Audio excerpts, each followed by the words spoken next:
Number one అంటారు. అసలైన number one Guru Kashi university. ఈ 15 డేస్లో 15 మెంబర్స్తో కదా చేశారు. అవును. సో ఈ 15 మెంబర్స్లో బాగా క్రేజియెస్ట్ ఎవరు, చాలా ఫన్నీయెస్ట్ పర్సన్ ఎవరు, చాలా మెచ్యూర్డ్ అన్న పర్సన్ ఎవరు, చాలా టఫెస్ట్ అనిపించింది ఎవరు? బా స్పాట్లో పెట్టారు.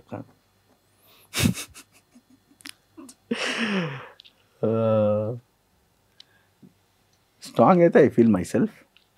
కొంచెం నాకు ఇంకా కొంచెం ఫిజికల్లీ నాకు తగ్ ఆఫ్ ఫార్ అన్నప్పుడు Shweta is one, there is soldier Pawan is one. మంచి టగ్ ఆఫ్ ఇయర్స్ నాకు. అంటే మాకు literally we didn't get so much of scope full ఫ్లెడ్జ్గా మా పవర్స్ యూజ్ చేయడానికి. కానీ బట్ ఒక్కసారి వదిలితే మాత్రము అసలు భయంకరంగా ఉంటుంది అబ్బా అది. అంటే ఐ కుడ్ ఇమాజిన్ దాట్. అంటే see you never know who will go in side, ఎవరు వెళ్తారో తెలియదు. బట్ ఆ గుర్రాలు కొట్లాడితే ఎలా ఉంటే అలా ఉంటుంది అది. ఎవరు ఆలోచించారు దేని గురించి అది. శ్వేత ఆల్సో బయట ఫ్రెండే కానీ గేమ్లో మాత్రం అమ్మో కష్టం. అండ్ కొంచెం క్రేజియస్ట్ పర్సన్ అంటే తన పేరేంది, డీమన్ పవన్. డాన్సింగ్ స్కిల్స్, మంచి డాన్సింగ్ స్కిల్స్. బయట ఇన్స్టాలో కూడా తను చేస్తుంటారు. భలే ఉంటుంది.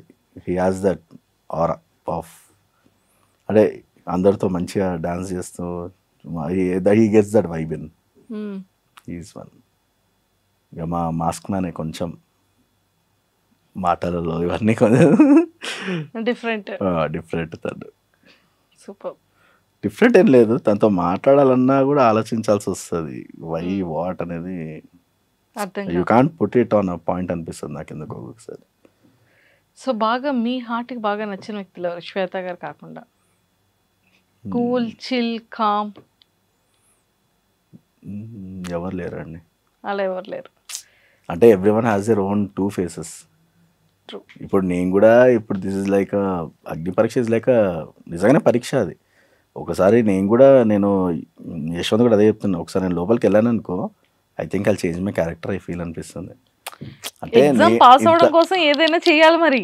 ఇప్పుడు నేను నాలాగా కంటే కూడా ఇంకా బియాండ్ ఎక్స్ట్రీమ్ అయిపోతానేమో అనిపిస్తుంది. అంటే ఇప్పుడున్నంత వరకు ఇట్స్ లైక్ ఒక గ్రాఫ్ ఆఫ్ ఎమోషన్. ఒక్కసారి లోపలికి వెళ్ళాక it will be like a blast of emotions. Very simple. అంటే దేనికి రియాక్ట్ అవుతామో తెలీదు, దేనికి అంటే సిల్లీ అనుకున్న దానికి రియాక్ట్ అవ్వచ్చు, రియాక్ట్ అవ్వకపోవచ్చు. అంటే కొన్ని చోట్ల అవసరం లేని చోటు కూడా రియాక్ట్ అయిపోతాం. అంటే ట్రిగర్స్ అలాట్ అనిపిస్తుంది నాకు ఎందుకు. సో కాస్ట్యూమ్స్ అన్నీ కూడా మీవేనా? కాస్ట్యూమ్స్ అని ఎవ్రీథింగ్. సో ఎలా అంతా పర్చేస్ చేసుకున్నారు 15 డేస్కి? ఓ మై గాడ్, అది ఎక్స్ట్రీమిటీ అసలు అది. ఇంకోటి ఏదంటే కాస్ట్యూమ్స్ కూడా కెమెరాకి తగ్గట్టు తీసుకోవాలి. ట్రూ. ఏ మాత్రం లేకపోతే రిటర్న్ చేస్తారు. 15 రోజులకి 30 జతలు తీసుకోవాల్సి వస్తుండే మాకు. ఎన్ని కెమెరాకి సెలెక్ట్ చేశారు, ఎన్ని బయటకి? మీరు ఎవరైనా అడగండి, ఫస్ట్ థింగ్ మీరు కాస్ట్యూమ్స్ అనండి, ఫేస్ లో ఒక ఎక్స్ప్రెషన్ వస్తుంది అందరికి. లైఫ్ లో ఒకేసారి బట్టల కదా ఖర్చు పెట్టలేదు. అదైతే ఎక్స్ట్రీమ్ అబ్బా.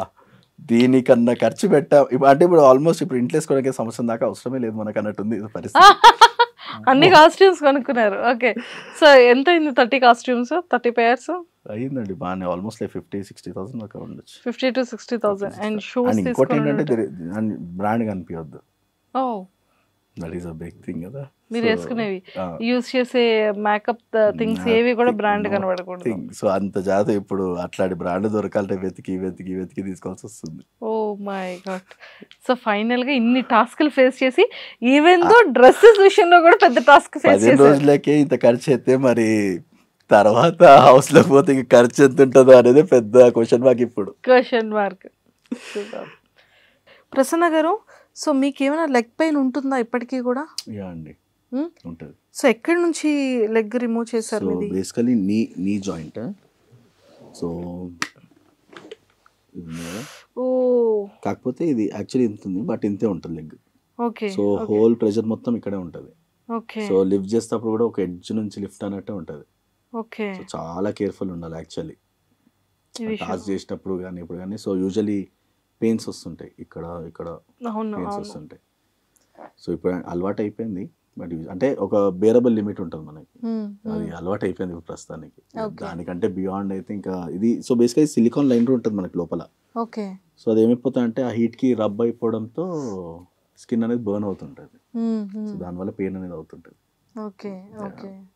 సో ఇది ఈ స్క్రూ అనేది దీనికి ఇది లాక్ ఇది. So Okay. బేసికలీ ఇందాక ఇది ఉంది కదా, ఇది Okay. రిలీజ్ చేస్తే ఓపెన్ అయిపోతుంది. So Okay. హోల్ మెకానిజం దీని మీద ఉంటుంది మొత్తం. దాని మీద ఉంటుంది. యా సో మీరు బ్రేక్స్ వేసేటప్పుడు కానీ క్లచ్ నొక్కేటప్పుడు కానీ కార్లో మీకు ఏమైనా పెయిన్ ఉంటుందా? ఏముండదండి, అంటే బేసికలీ లిఫ్ట్ చేసి పెట్టడమే. లిఫ్ట్ లెగ్స్ కానీ లెగ్ ని లిఫ్ట్ చేసి పెడతారు. అంటే ఎక్కువ లాంగ్ డ్రైవ్ వెళ్ళినప్పుడు ఇట్ విల్ పెయిన్. Hmm. దేనికైనా రెసిస్టివిటీ అనేది ఉంటుంది కదా మనకి. అవును, ట్రూ. సో లాంగ్ రన్ ఇప్పుడు ఆల్మోస్ట్ నేను కార్ ఒక 600 కిలోమీటర్స్ 700 కిలోమీటర్స్ ఈజీగా డ్రైవ్ చేస్తాను. సో మేబీ లాస్ట్ 100 కిలోమీటర్స్ అవ్వ పెయిన్ అనేది ఉంటుంది Okay. మనకి. సో ఇంట్లో కూడా ఇలా ఉంటారా? లేదు ఇది use చేసి- this can be remove everything. Remove చేసి రిలాక్స్డ్ ఉంటుంది. రిమూవ్ చేసి వాక్ చేసేటప్పుడు స్టిక్ యూస్ చేస్తారా? వన్ లెగ్ పైన తిరుగుతుంటాను నేను. అమ్మో, మరి బాడీ అంతా హెవీ వెయిట్ ఉంటుంది కదా. ఇది అలవాటు అయిపోయిందండి. ఇప్పటికీ మా పేరెంట్స్ తిడుతుంటారు నన్ను, ఎందుకు వాకర్ తీసుకోవచ్చు కదా ఇది. ఆహా. అంటే వాకర్ తో చాలా టైం పడుతుంది, ఇదైతే హాప్ చేసుకుంటే వెళ్ళిపోవచ్చు కదా అని చెప్పేసి ఓకే. యూజ్ చేయాలి. Actually I have to use that. ఎందుకంటే ఒక్కొక్కసారి బాత్రూంలో స్లిప్ అయ్యే ఛాన్సెస్ చాలా ఉంటాయి. బాత్రూమ్ డ్రై లేదంటే మాత్రము ఇంజరీస్ లైక్ చాలా హార్ష్. కానీ చాలా జాగ్రత్తగా చేయాలి కదా. ఎనీథింగ్ సో బాబు 3 years బాబు కదా, గుర్తుపడుతూ ఉంటాడు. ఏమైనా అడుగుతాడా నాన్న ఏంటి? తీసుకొచ్చిస్తాడు. హా. No need to. అసలు వాడు అది అలవాటు అయిపోయిందో వాడికి ఏదో తెలియదు కానీ ప్యాంపరింగ్ అయిపోయింది వాడికి. దాంతో తీసుకొస్తుంటాడు. అంటే లిటరలీ ఓ రెస్పాన్సిబుల్గా ఫీల్ అవుతాడు వాడు. వెళ్ళి తీసుకొని రావడము, పెట్టండి పెడతాడు. అంటే నువ్వు ఏ పని చేయి, హీ కీప్స్ ఆల్ ఎసైడ్. నువ్వు చెప్పినావు అనుకో వాడికి, ఇది తీసుకెళ్ళి ఆడబెట్టు తీసుకొని రాను అనుకో, ఇది తీసుకొస్తాడు వాడు. మళ్ళీ వేరే చెప్పినా కూడా దేడు మళ్ళీ. I feel very happy. అంటే అండర్స్టాండ్, అంటే ఆ ఏజ్కి అంత అండర్స్టాండింగ్ ఉండడం చాలా గ్రేట్. మనకు కూడా అంటే హీ డజంట్ ఫీల్ లైక్ మా ఫాదర్కి ఉంది అని చెప్పి ఏమనిపించదు వాడికి. వేరే వాళ్ళంటే పిల్లలు భయపడతారు కానీ కదా వాడు అసలు హీ గెట్స్ ఇట్ నీట్లీ. అంటే నేను స్నానం అయిపోగానే ఈ try getting it. Oh yeah that is there తన దగ్గర. If is active in and around అంటే మాత్రము బయట అంటే లెగ్ ముడితే చాలు ఎక్కడ పోతున్నావు అంటాడు. ఆ మెచ్యూరిటీ ఉంది. ఓహో, ఇది నాన్న పెట్టుకున్నారంటే నాన్న బయటికి వెళ్ళిపోతారు. Understand sir. ఓకే. లెగ్ వేస్తున్నాం అనగానే చాలు ఇక తీసి ఇలా పట్టుకొని వేసుకుంటే ఎక్కడ పోతున్నావు. హౌ క్యూట్ అసలు. సూపర్ అండి, సూపర్. సో మ్యారేజ్ టైంలో మౌనిక వాళ్ళ ఫాదర్ కానీ పేరెంట్స్ కానీ లెగ్ లేదు కదా, ఎలా ఏంటి ఈ క్వశ్చన్స్ ఏమైనా ఉండిందా? లేదండి, యాక్చువల్లీ మౌనిక ఏం మాట్లాడింది ఇప్పటికీ తెలియదు నాకు. She has convinced the parents. Super Mounika గారు, యు ఆర్ గ్రేట్. అంటే వాళ్ళ పేరెంట్స్ కూడా కొంచెం సపోర్టివ్గా ఉండే. ఏముంది అంటే ఇప్పుడు యాక్సిడెంట్ తర్వాత అయ్యి ఉంటే ఏంది పరిస్థితి అన్నట్టు, అది వేరు కదా. You have to live with them. True true. చాలా మంది అట్లా ఆలోచించారు. సో దట్స్ వై నాకు అది థాట్ వచ్చింది. ఎందుకంటే ముందు కూడా సిచ్యువేషన్స్ వచ్చాయిలేండి. అంటే ఫస్ట్ ఆఫ్ ఆల్ ఎందుకు better options will be there అనే ఫీలింగ్ ఒకటి ఉంటుంది చాలా మందికి. సో అందుకే ఇట్లా మనము తక్కువ అవ్వద్దు అన్నప్పుడు దెన్ ఐ రియలైజ్డ్. అంటే నేను హాస్పిటల్లో ఉన్నప్పుడే రియలైజ్డ్. మైండ్ని ఎంత ప్రిపేర్ చేశానంటే 1 month హాస్పిటల్లో ఉంటాం కదా, you don't do nothing. Mind అంతా ఒక అసలు ఆలోచననే ఉంటుంది మొత్తం.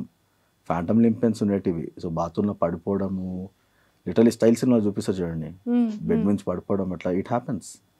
అంత పెయిన్ ఉంటుంది. మళ్ళీ బ్లీడింగ్స్ అవ్వడం, అవన్నీ చాలా ప్రెషర్ అండి. అండ్ నేను ఆ హాస్పిటల్ ఉన్నప్పుడే రియలైజ్, అంటే ఇప్పుడు మా ఫాదర్ దగ్గర నేను తక్కువ అవ్వద్దు, నా కొడుకు దగ్గర నేను తక్కువ అవ్వద్దు. ఈ షుడ్ నాట్ ఫీల్. అంటే ఇవాళ రేపు పిల్లలు చాలా స్ట్రిక్ట్. అంటే స్ట్రిక్ట్ అంటే కూడా బులింగ్ ఎక్కువ. కొంచెం ఒక లోపం ఉన్నా కూడా they pick it out. Kids these days చాలా షార్ప్. సో అట్లాంటప్పుడు I should not be in that category. వాడు గర్వంగా చెప్పుకోవాలి నా గురించి. అది నాకు ఎప్పటి నుంచో ఉండే. నిన్న ప్రోమో రిలీజ్ అయ్యాక కూడా మా వైఫ్ రాత్రి ఏడుస్తుండే. ఎందుకు ఏడుస్తుందంటే, నీ ప్లానింగ్ అప్పటి నుంచే ఉండేనా అంటది ఆమె. ఏ మ్యారేజ్ కన్నా ముందు నుంచి ఉందా అంటది. Yeah that's the truth. ఎందుకంటే నేను 10 years పట్టింది నాకు ఈ స్టేజ్కి రావడానికి. సో ఆబ్వియస్లీ నేను ఎంత పర్ఫెక్ట్ ఉండాలా, నా అంటే ఎవరి దగ్గర మనం వంగి ఉండొద్దు. ఎంతున్నా కూడా self respect is more important.